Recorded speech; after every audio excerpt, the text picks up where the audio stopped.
Farm for Profit Podcast.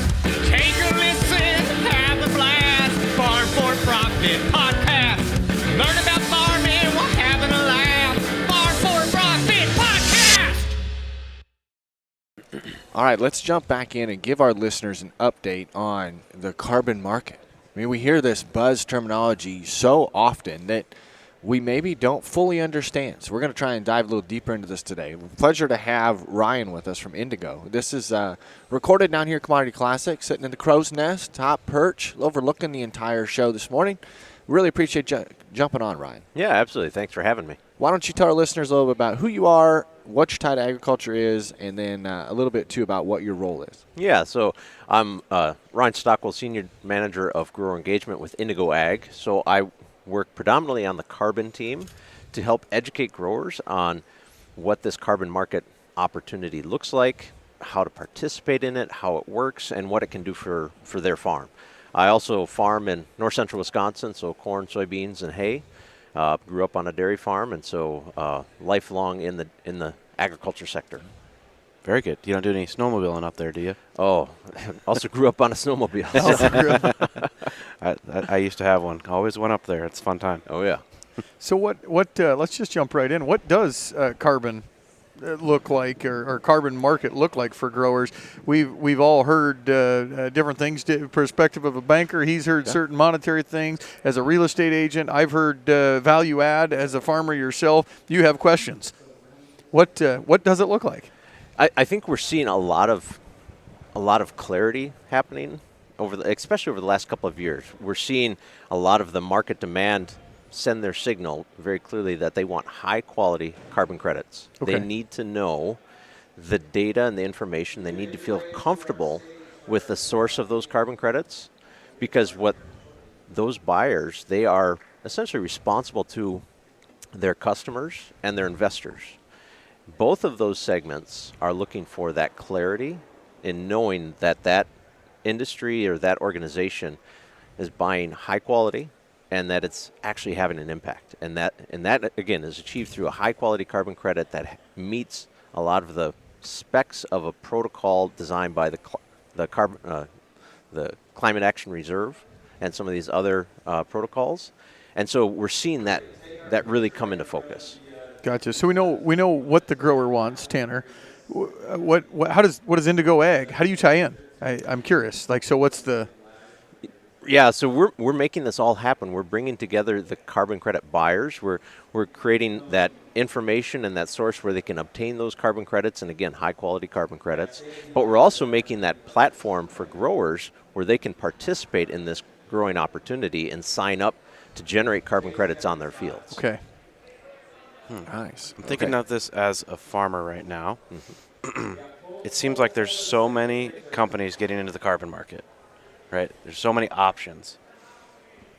Why would I want to go with Indigo over someone else? Yeah, I agree. I think we're seeing a lot of excitement in the carbon market. So, but I think it's important to remember that there's a lot of work involved behind this. And Indigo has spent a lot of time developing the platform, developing the science and the modeling so that we can generate a high quality carbon credit so that the grower maximizes their return on this effort. Okay. So it's not as simple as just signing up. There's a lot of homework on the backside going on behind that, and that's where Indigo brings its strength to the effort. What makes it high quality? So it's a combination of following the right protocol. Okay. So that's defined again by Climate Action Reserve and others. Okay. When we follow that protocol, then we know the science is good, and the measurement and the modeling are also good, and then that adds that quality. The other component is the data and information behind it, knowing that a particular field had particular practices done in the past, and we feel highly confident in trusting that data and information. So can I get more money because my data is more accurate? Yes, certainly through Like if I'm selling my carbon credits? I mean, if I went with XYZ company versus Indigo, is it because we're more accurate? Do we garnish more carbon sequestration or more demand from the marketplace? Demand from the marketplace? Yeah, I think we're starting to see that a little bit. That okay. The price, it gets reflected in that quality effort. Okay. Yeah. And one of the things that you guys do really well is collaborate with others. Absolutely. So like you said, there's a lot of research, a lot of science that goes into this. Tell us a little bit about some of the collaborations that you guys have in this market space. So it really runs from front to back. So we work with a number of partners on the ground, partners who growers trust and value, and they're extremely helpful to help that grower understand what's happening in this carbon credit space, to feel comfortable with that program, to help walk them through a lot of the steps. But then we also work with partners to round out the science and to continue to advance this space. We're seeing a lot of opportunity to continue to grow that carbon market opportunity, but it takes a little more science. What companies are you guys working with? Who's buying the carbon credits? Yeah, so it runs a gamut. We've got a number of buyers from Fat Tire Brewing Company to Barclays. So it runs from finance to consumer packaged goods. Oh, really? Okay. Yeah, so it's a broad spectrum of buyers. So how are producers getting paid? Are they getting paid? Like Corey, here's our farmer. Let's give an example to the listeners here. He decides he's going to hook up with Indigo, going to do carbon credits. There's a process, field. They got to make a change, is the way I understand it. They have to have a more sustainable agriculture practice, and then they get paid. Who does Indigo pay them? Yes, so Okay. that goes through Indigo. Yeah. And then you guys resell those credits, or somebody resells those credits to somebody who's looking for the green initiative credit, if you will. Yes, that's exactly right. Offsetting. Offsetting. Is there? Okay. So for reminding our listeners, we did have a conversation over a year ago about how you even qualify. So what's Corey need to do in order to qualify?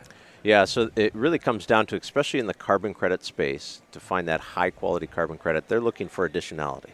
Those buyers need to know that that carbon credit caused the grower to add something to their field that increases the rate of sequestration. So what that looks like is maybe reducing tillage a little further than what you've been doing. Maybe if you're already doing reduced till, going to no-till. Maybe it's adding cover crops. If you're already doing cover crops, maybe it's planting them a little bit sooner or terminating them a little bit later, maybe diversifying the species mix in that cover cropping. It could also include diversifying your crop rotation and adding a crop to that. So if I put my farmer's hat on, and I do have one on, and You do? and I talk to other farmers, right? And the biggest thing I hear, especially from the no-till crowd, the no-till since 1991 or whatever, is they're mad because they've already been doing the right thing. And so is there ever a place in the market that they would be able to get paid? Yeah, what we're seeing, I think there's a lot of developments to come yet that would build out, but we're seeing new developments as well. And that's where Indigo is trying to take a leading role in giving some reward to those growers who've been doing some really good stuff for a number of years. So just this week, we've introduced our Field Flex. It's a suite of programs that allows growers to participate in one or the other and to be able to flex back and forth between a carbon program and a sustainable crop program.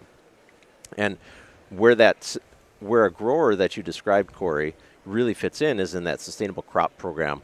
A lot of the inset, so it's a different way of reducing carbon emissions. It's within the supply chain. Those buyers are looking to see this same sort of reduction in emissions. And they're going to do it within the supply chain rather than buying a carbon credit that comes from outside of their supply chain. But when we take that route, those growers who have been doing this for a number of years oftentimes qualify. So they have that opportunity to potentially take advantage of that sustainable crop program. Let me take this a different direction. I'm going to put my real estate hat on. And I was just out at the National Land Conference and heard all about conservation easements. Basically, hey, don't develop that, and we want to be green. We'll pay money for an easement. Is there anybody doing that with carbon that says, hey, I don't really care about the carbon credit, but just I want to put an easement on your place to say that you're going to do better sustainable practices? We haven't really operated in that space, so I've watched carbon easement. That's what I'm going to call it. Yeah, I've watched that conservation easement space for some time. and oftentimes that could come into conflict for a carbon credit, for generating a carbon credit. Now, if somebody wants to go do that and to make a statement about they've preserved that, they have to probably do that outside of the carbon there's credit not space. stacking. Okay. Right. I typically think of carbon sequestration. Sequestration. Yeah, You got as Yeah. row crop, but I mean, I'm so tunnel vision. There's hay, there's pasture, there's timber. Are you guys doing stuff on more than row crop? No, our focus is predominantly on row crop at Okay. this point. That's where we see the big opportunity for somebody to come in and to have an impact on the number of acres that are available out there. So is there like a quick 3 things you can give me and my listeners that we need to do if we want to go carbon forward? Is there 3 things that we need to? Which ones have the most impact? Yeah, most impact. In terms of, you mean in terms of sequestering carbon? Yeah, obviously the additionality is a key component to qualifying. If I'm going to change a practice, what gets me the highest score? How do I get the most? Yeah. Like 220 bushel corn, better tillage. Like, is there something specific? So it really depends on your setup. I would say always across the board, first step is to sign up. Go to carbon.indigoag.com and set up an account. So that's step 1, especially to meet that additionality. So before you go out and you start reducing tillage or going to no-till, make sure you sign up with carbon.indigoag.com and set up an account, enroll those fields. It's free. There's no commitment. It doesn't take much effort. And then once you make that sign up and get enrolled, then you start adding that practice. What we're finding is probably the single biggest impact in terms of carbon sequestration is adding a cover crop. Just getting out there, and it's really easy to think about it. It's the more that we have green growing for longer portions of the year, the more carbon we're going to pull out of the atmosphere. Are you guys actually measuring the carbon pulling? Like, is there soil samples, or is it just all formulas so you already know how much a crop's doing? I can answer yes to that. Yes. It is both. So our system, again, we're trying to have a highly efficient system so that doesn't take a lot of overhead to generate those carbon credits, to make sure that the grower gets the maximum amount of payment. And yet we also have to have a high quality measurement system, which takes effort. So we've found this nice middle ground where we use a model which has thousands of data points that feed into it. We look at soil type, location, past practices, the new additional practices, and look at the change in carbon sequestration according to those data points. But then we also use some random soil sampling to ensure that model is accurate, and actually to feed into that model so that it learns over time and increases its accuracy. So you're using some AI? I was going to say machine learning at all? It's a computer model, so you're using language that I don't know much about AI, so I'm not even going to go there. You just type into ChatGPT how much carbon and it'll am I tell you having? exactly. Yeah. So as you put this together, and our listeners are going and signing up and go through the process, I mean, it sounds right now almost like a lot of work for not a significant amount of reward. Do we see that this reward portion is going to grow, continue to benefit our listeners? It is. In fact, what we're seeing here is over the last year, the carbon prices have doubled that are getting paid to growers. So this past carbon crop year, we paid out $30 per credit to growers. And how many credits per acre? That really can vary. So again, it goes back to that additionality. So if you went from full tillage to no-till with cover crops in the middle part of America, you could be earning a credit per acre. That's possible. So so we're looking at 30-some dollars an acre at that point. Again, now that's just it varies considerably by geography and soil type, but that's where the market is going. We're seeing that continued trend towards higher prices. The demand is there, and the market is really appreciating that high quality component. Does Indigo go anywhere other than North America? We have listeners. Talked to a gal last night from Germany that listens to our podcast. And are you guys giving credits elsewhere? So we're focused right now in the United States. Okay. We're always looking at ways that we can bring this opportunity to other regions and other portions of the globe. There's always these different local variability and again, components to generate a high quality carbon credit, they have to account for local regulations. If reduced tillage is already required, then we can't generate a carbon credit for going to reduced tillage. What's the rest of the world think about carbon? They value carbon credits a lot more than the United States currently. Really? Okay. So the prices are higher in other portions of the world. But again, we're seeing the United States catch up in terms of that demand and recognizing the value and how to operate in this space. I know when we first started talking carbon several years ago, it seemed like it was the Wild West, right? There was no Chicago Board of Trade setting a price for the carbon. Is it still that way, or what's price discovery look like? I think, price discovery is still a lot of private arbitrage and conversations. I think the difference going forward from what we observed in the past is we tried to commoditize and create one single opportunity. And what we're seeing is that the demand and the market is looking probably for a range of carbon credit products. And just like bonds that get rated high, low, I could see a future where we see the same thing happen with carbon credits. Didn't you said 4 years ago, and you made me think? Didn't we do this 15 years ago? I mean, the federal government's involved in carbon sequestration and kind of set that bar, and I thought it failed horribly 15, 20 years ago, if I remember right, older than you guys. Back then, I didn't think it had the drive that it does now with even the 2023 Farm Bill and more conservation coming into that. How important is U.S. government and government policy to Indigo Egg? It's certainly helpful to create that space and that opportunity, and we've seen signals saying that they really appreciate the carbon credit space. Okay. And they're going to support that in the ways that they can.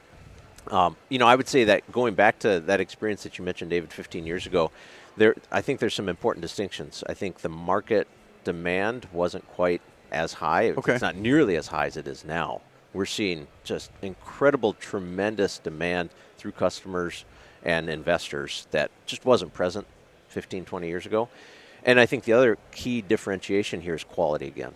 Some of those early carbon credits didn't meet the rigor that we are meeting now in terms of additionality.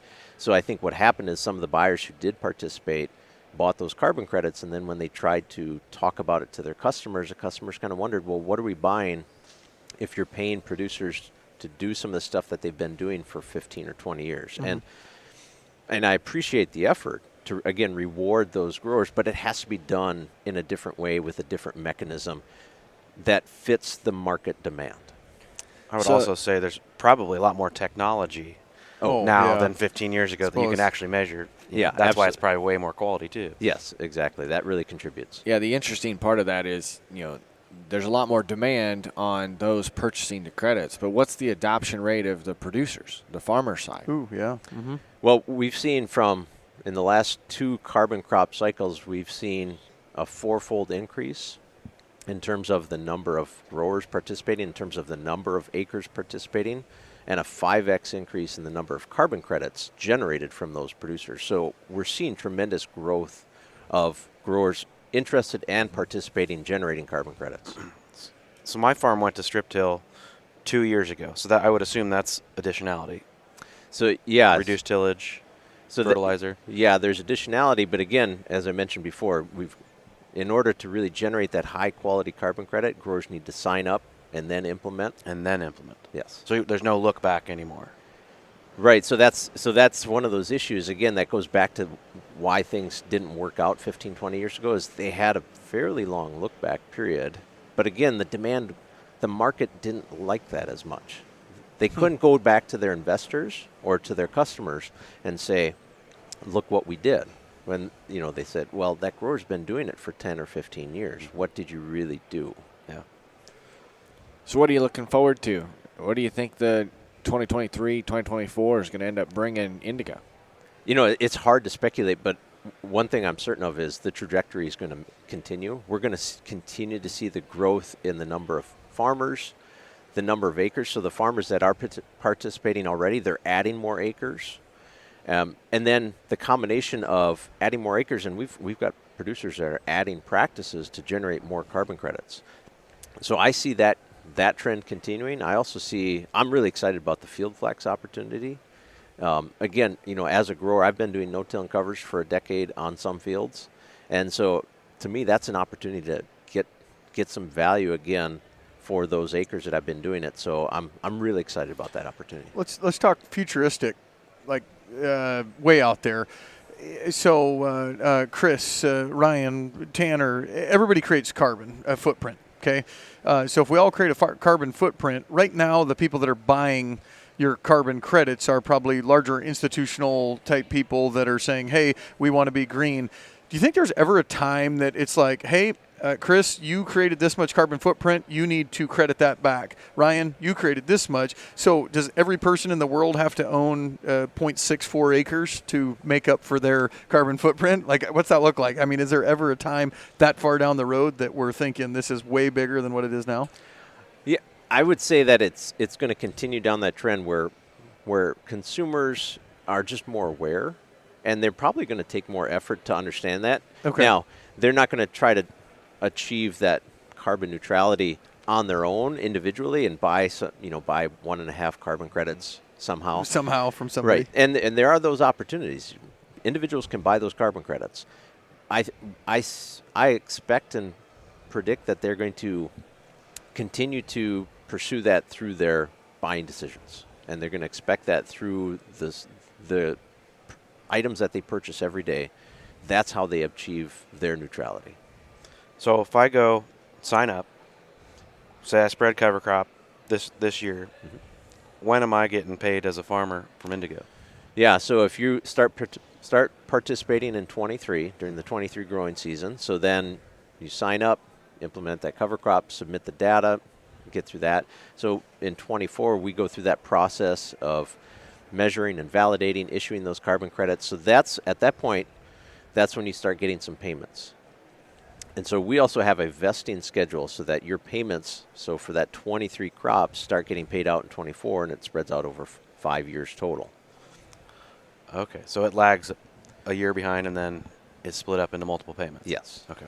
Because you want to incentivize the change of practice permanently. Yeah, that You don't want them just to do it for this spring, and then Corey gets his check and goes back to doing it the old way. Right, that's correct. Having that vesting schedule helps provide some incentive to ensure that that practice is maintained for some period of time. If we don't follow what we say we're going to do we have to, is there a penalty? Is there a payback? How's that work? I would suggest, if anybody's interested in looking at carbon programs, that's a great question to ask every carbon program out there. Because with Indigo, you do not have to repay anything. There's no penalty. We understand that, hey, there's a lot of issues that farmers cannot control, right? Prevent plant seasons, extreme drought. That's going to impact the carbon sequestration rate. Your kid brother got the wrong field. Right? Didn't get it out on time. Yep. Yeah, there's all sorts of things that we just can't control. So we recognize that, and we want to make sure that our program has that flexibility built in. Nice. So what happens? That just the payment doesn't happen that year, or? Yeah, that's exactly right. So maybe for that year, your carbon credit generation goes down quite a bit. Maybe you just don't generate any credits that year, but you're not going to receive a penalty or anything like that. I got the perfect example because we did strip till, and then last year it rained like 20 inches, and we had to kind of abandon it because it sealed over. We had to go out and field cultivate and I was wondering, do more tillage. If you're already practicing, can you go the other way and start plowing everything up and then go back to no-till? Like, can you make? I mean, we plan ahead, in a 5-year deal. Can we? So the way that, again, the way that any good high-quality program operates is that we take a look at that baseline. That baseline is typically 3 to 5 years of past practices. So if you fill up 3 to 5 years of your past practices with that tillage and then implement a new practice, that's going to qualify. I would never recommend that as a grower. I mean, if you've been doing no-till or reduced tillage for a number of years, you've got a lot of advantages in terms of your productivity. And I do want to put some perspective on this, that it's a carbon credit, right? We're talking 30, 40, maybe 50 or more dollars per acre in the future. But why are we really here as producers? We are here to produce crops. This is a nice added incentive, and this is going to help growers who haven't done so to implement some of these practices. And these practices are going to have huge, tremendous benefits to their operation.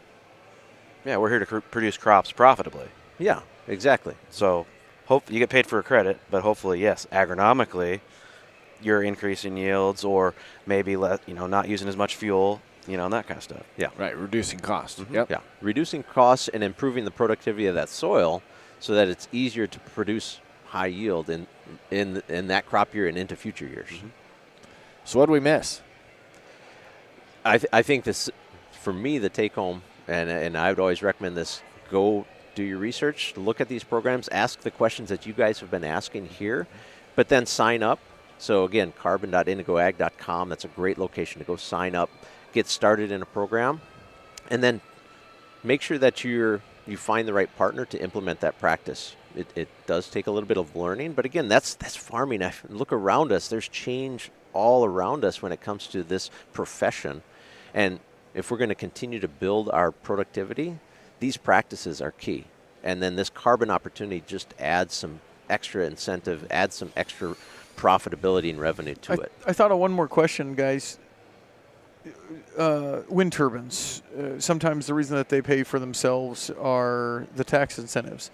Solar farms. What about carbon? Is there any tax incentives federally or not to make it all about the money, but if it's all about the incentive, is there another way to look at this as I didn't have to spend as much in taxes? I haven't studied that issue. I mean, that would be an interesting policy recommendation. Maybe somebody can offer that as a suggestion and see where that goes. Right. Well, good, guys. You think we dove deep enough into it today? Yeah, it's interesting. We learned that you need to just go sign up. If this is something you want to do, it's better to sign up now than to wait. Yes. Because that's how the process starts. And if you sign up and decide it's not for you, you're not locked into anything. That's right? correct. Yeah. Yeah. So, otherwise, it's still the rule of additionality. We're still looking at covers and reduced tillage. We're trying to continue to build up the carbon holding capacity of our soils. Indigo is a platform that allows those conversations to happen. They work as the intermediary between those buying the credits and those who are sequestering the carbon to earn the credit themselves.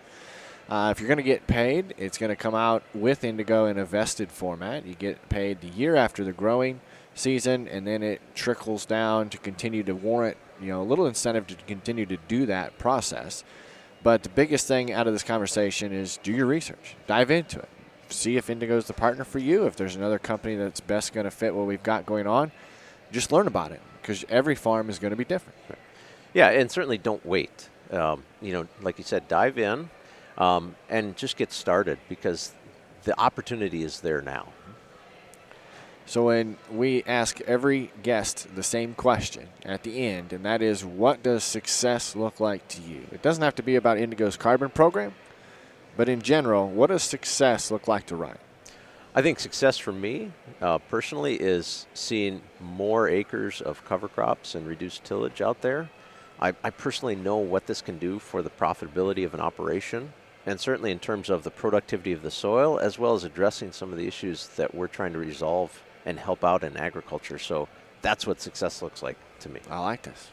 Guys, this was another good one. It was a little shorter this time, but that's great. We got right to the nitty-gritty on this. Listeners, challenge you just to look it up. Figure it out. Indigo might be the right partner, might be something else, and it may not even be a program that works for you on your farm, just due to the rule of additionality. But you got to start somewhere, and probably should start soon. So thanks again, Ryan, for hanging out with us. Listeners, also thank you for hanging out with us again. But until next time, have a good one.